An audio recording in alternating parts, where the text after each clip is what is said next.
Happy and healthy. Welcome back to IPA class again with Miss Utari. So, do you know what the topic for today?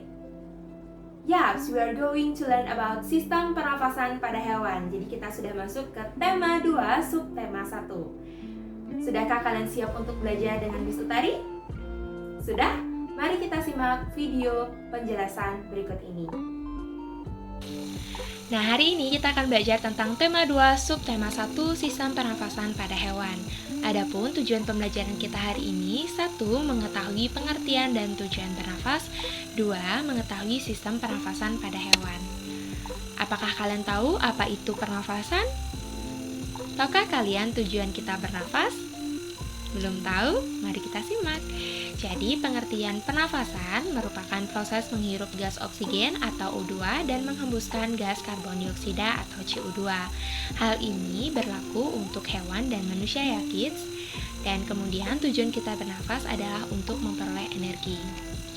Organ pernafasan hewan. Hewan-hewan yang akan kita pelajari yang pertama ada cacing, belalang, ikan, katak, reptil, burung, dan hewan mamalia yaitu salah satunya anjing. Pertama, cacing. Jadi, organ pernapasan pada cacing berupa permukaan kulit yang basah dan berlendir. Mekanisme bernafasnya, udara berupa oksigen akan masuk melalui permukaan kulit cacing yang basah dan berlendir.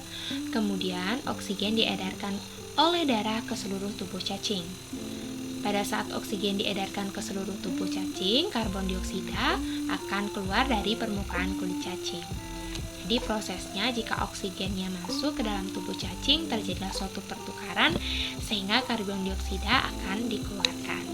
Inilah alasannya mengapa permukaan kulit cacing selalu basah dan berlendir untuk mempermudahkan proses bernafas. Yang kedua, serangga. Miss Utari menggunakan belalang. Jadi di belalang ini bisa kalian lihat bagian-bagiannya. Organ pernapasan pada belalang berupa trakea untuk saat istirahat. Sedangkan stigma dan spirakel pada saat belalang itu terbang. Mekanisme bernafasnya, pada saat istirahat, oksigen masuk ke dalam mulut. Kemudian oksigen diteruskan ke trakea dan ke trakeola. Dan diedarkan ke seluruh tubuh. Dan sebagian lagi disimpan di kantung udara. Sedangkan pada saat terbang, oksigen akan masuk ke dalam tubuh belalang melalui yang namanya spirakel. Nah, di dalam spirakel ini, oksigen akan langsung diedarkan ke seluruh tubuh dan juga disimpan melalui kantung udara. Jadi pada saat serangga tersebut terbang, khususnya belalang, udara yang sudah tertampung di dalam kantung udara juga bisa digunakan. Jadi bisa bernafas melalui spirakel, jadi udara masuk melalui spirakel, ataupun menggunakan udara yang sudah tersimpan di dalam kantung udara.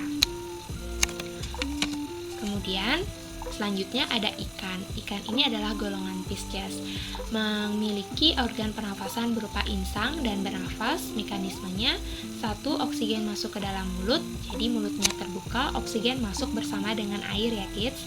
Kemudian mulutnya tertutup atau menutup, oksigen akan mengalir ke bagian insang. Insangnya terbuka.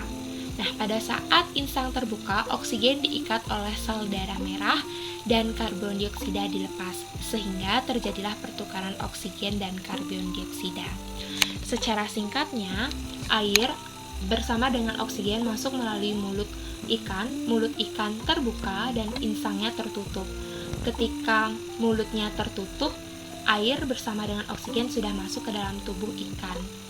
Setelah itu, oksigen diikat oleh sel darah merah diedarkan ke seluruh tubuh, sedangkan karbon dioksida dikeluarkan sehingga insang akan terbuka. Kemudian ada katak atau amfibi. Jadi, katak atau amfibi ini dia hidup di dua tempat, sehingga dia dapat hidup di air ataupun di darat. Nah, pada saat larva atau kecebong, mereka bernafas menggunakan insang luar. Sedangkan paru-paru dan kulit digunakan ketika mereka sudah dewasa. Mekanisme bernafas menggunakan paru-paru, oksigen masuk ke dalam rongga hidung dan diteruskan ke kanal. Setelah itu, oksigen melewati bronkus dan sampai ke paru-paru, kemudian terjadilah pertukaran udara.